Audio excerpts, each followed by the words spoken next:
والعاقبة للمتقين والصلاة والسلام على أشرف الأنبياء وخاتم النبيين وعلى آله وصحبه أجمعين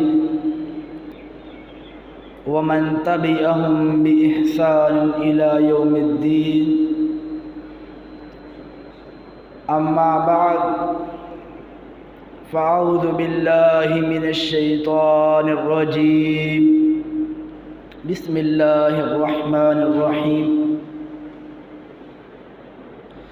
إنما يفتري الكذب الذين لا يؤمنون بآيات الله وأولئك هم الكاذبون. سامعین قدر، موجودہ معاشرے کے اندر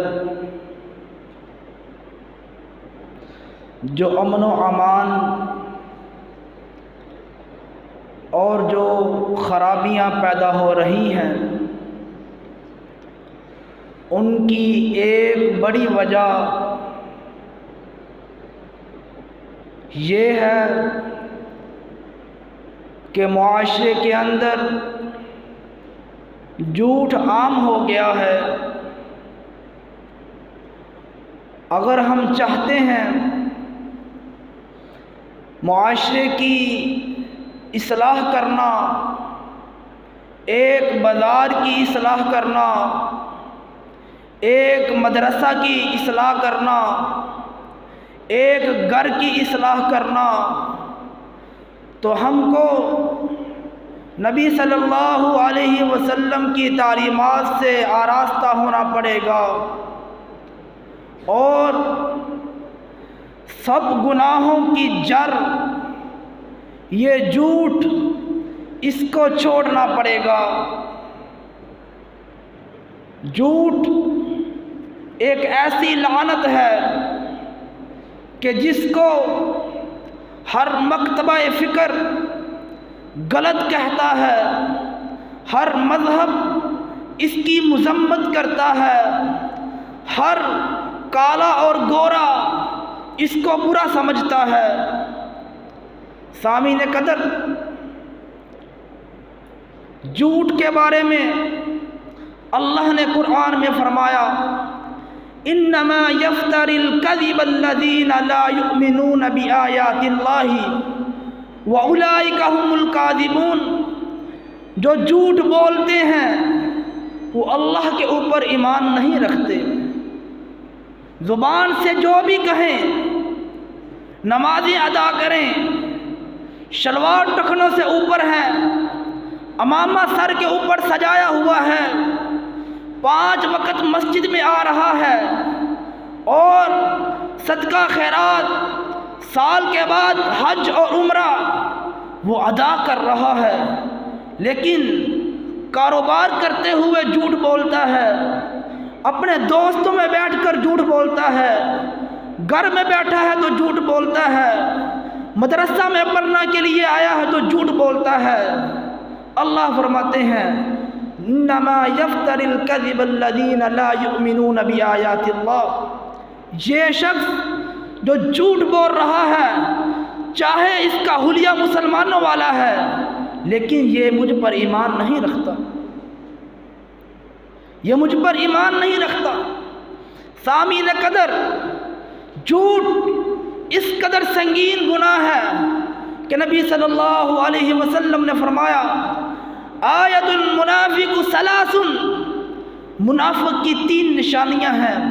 اذا حدث کذب واذا وعد اخلف واذا عاہد غدر، کہ جب بھی وہ بات کرے گا جھوٹ بولے گا، جب بھی اس کے پاس امانت رکھی جائے گی وہ امانت کی حفاظت نہیں کرے گا، اور وہ دھوکہ کرنے والا ہوتا ہے۔ سامعین قدر، یہ جھوٹ، اس کی وجہ سے انسان منافقوں کی لسٹ کے اندر شامل ہو جاتا ہے۔ نبی صلی اللہ علیہ وسلم نے فرمایا، اگر جھوٹ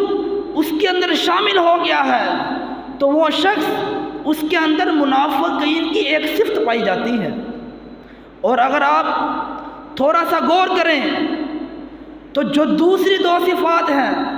وَإِذَا وَعَدَ أَخْلَفَ وَإِذَا عَاهَدَ غَدَرَ، کہ وہ جب بھی اس کے پاس امانت رکھی جائے تو وہ امانت کی حفاظت نہیں کرے گا، وہ بھی اس جھوٹ کی وجہ سے۔ یہ جھوٹ ایسا دروازہ ہے کہ انسان اگر اس میں سے داخل ہو جائے تو ممکن ہے کہ اس کے پاس امانت رکھی جائے گی، وہ اس امانت کی بھی حفاظت نہیں کرے گا، اور جب وہ تجارت کرے گا، جب وہ کوئی بھی کام کرے گا، اس کے اندر امانت کا خیال نہیں رکھے گا۔ یہ جھوٹ سارے گناہوں کی جڑ ہے۔ ایک مرتبہ نبی صلی اللہ علیہ وسلم کے پاس صحابی آتے ہیں، اس حدیث کے راوی عبداللہ بن عمر بن عاص رضی اللہ تعالی عنہ بیان کرتے ہیں کہ ایک شخص نبی صلی اللہ علیہ وسلم کی خدمت میں حاضر ہوتا ہے، وہ کہتا ہے اللہ کے حبیب جنت میں جانے والے اعمال کے مطابق مجھے بتلائیے میں ایسا عمل کروں کہ جنت میں داخل ہو جاؤں۔ نبی صلی اللہ علیہ وسلم نے فرمایا سچ بولنا، ایمان لانے کے بعد سچ بولنا، اور یہ سچائی ایسی چیز ہے کہ انسان اگر سچ بولتا ہے تو وہ نیکی کی طرف آتا ہے، جب انسان نیکی کرتا ہے تو ایمان کے اندر بھرپور ہو جاتا ہے، ایمان اس کے دل کے اندر اتر جاتا ہے، اور جب ایمان دل کے اندر اتر جاتا ہے تو آقا نے فرمایا اللہ اس کو جنت میں داخل کرتا ہے۔ اور اس صحابی نے دوسرا سوال کیا اے اللہ کے حبیب مجھے بتلائیے کہ وہ ایسا کون سا گناہ ہے کہ جس کے کرنے سے انسان جہنم میں چلا جاتا ہے؟ تو آقا نے فرمایا تھا اے میرے صحابی جھوٹ سے بچنا، جھوٹ ایسی لعنت ہے، یہ ایسا گناہ ہے کہ انسان جب جھوٹ بولتا ہے تو وہ گناہ کی طرف جاتا ہے، اور جب انسان گناہ کی طرف جاتا ہے تو وہ کفر کے اندر آگے چلا جاتا ہے، اور جب کفر اختیار کر لیتا ہے تو اللہ اس کو جہنم میں داخل کر دیتے ہیں۔ یہ جھوٹ سارے گناہوں کی جڑ ہے۔ اگر ایک مدرسہ کے اندر بچے پڑھنے والے جھوٹ بولتے ہیں اور کالا کالا رسول اللہ بھی کہتے ہیں تو یاد رکھیے اللہ کی قسم اس کے کالا کالا رسول اللہ پڑھنے کی کوئی ضرورت نہیں، اللہ کو کوئی اس کا فائدہ نہیں۔ اگر گھر کے اندر باپ وہ اپنی اولاد کے ساتھ جھوٹ بولتا ہے یا اولاد اپنے والد کے ساتھ جھوٹ بولتے ہیں تو یاد رکھیے نماز روزہ اور حتیٰ کہ حج صدقہ خیرات اس کے کسی کام نہیں آئے گا۔ اس کی فضیلت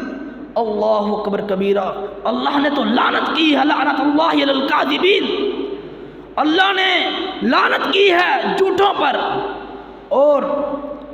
اللہ فرماتے ہیں قرآن میں من یطع اللہ والرسول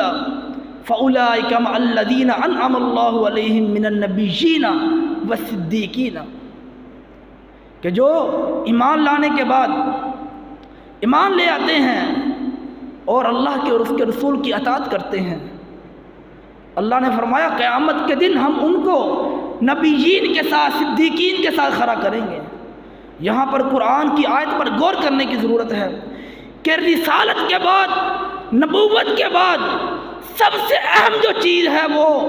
سچائی کو اختیار کرنا ہے۔ والذی جاء بالصدق وصدق به اولئک هم المتقون والذین آمنوا باللہ ورسلہ اولئک هم الصدیقون، کہ جو ایمان لے کر آنا چاہتے ہیں، ایمان اللہ کے اوپر لانے کے بعد، رسول کے اوپر لانے کے بعد سب سے بڑا جو کام ہے وہ سچائی کو اختیار کرنا۔ اللہ ان کی سچائی کی شہادت دے رہے ہیں، اولئک هم الصدیقون، یہی لوگ تو سچے ہیں۔ سامعین قدر، نبی صلی اللہ علیہ وسلم نے فرمایا کہ ایک بندہ جھوٹ بولتا ہے وہ اللہ کے ہاں جھوٹا لکھا جاتا ہے۔ ایک جھوٹ بولا، دو بولے، جب وہ مسلسل جھوٹ بولتا جاتا ہے اللہ کے ہاں وہ جھوٹا لکھا جاتا ہے، فرشتوں میں اعلان ہو جاتا ہے کہ فلاں شخص جھوٹا ہے۔